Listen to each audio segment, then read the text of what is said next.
কাঁধে ভারী আটার বস্তা, এসব বস্তা টানার সক্ষমতা না থাকলেও উপায় নেই ক্ষুধার্ত ফিলিস্তিনিদের।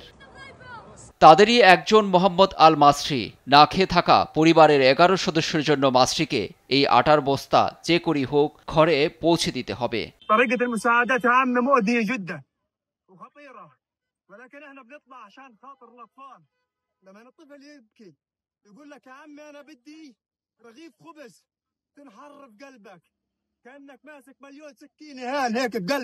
ইসরায়েলের দাবি, শনিবার গাজার আকাশ থেকে এয়ারড্রপ শুরু করেছে তারা। মানবিক সংকট লাঘবে আরও কয়েকটি পদক্ষেপ নেওয়া হয়েছে। তবে যেভাবে ত্রাণ বিতরণ চলছে তাকে হলিউড সিনেমার কোনো দৃশ্যের সঙ্গে তুলনা করছে উপত্যকাবাসী।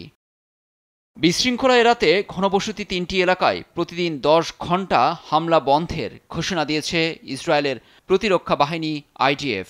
পরবর্তী নির্দেশনা না দেয়া পর্যন্ত আল মাওয়াসি, দেইর আল বালাহ এবং গাজা সিটিতে সকাল 10টা থেকে 8টা পর্যন্ত অভিযান পরিচালনা করবে না তারা।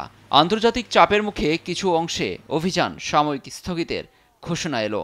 IDF-এর দাবি, জাতিসংঘ ও আন্তর্জাতিক মানবিক সংস্থাগুলোর সঙ্গে সমন্বয় করেই এ সিদ্ধান্ত নেওয়া হয়েছে।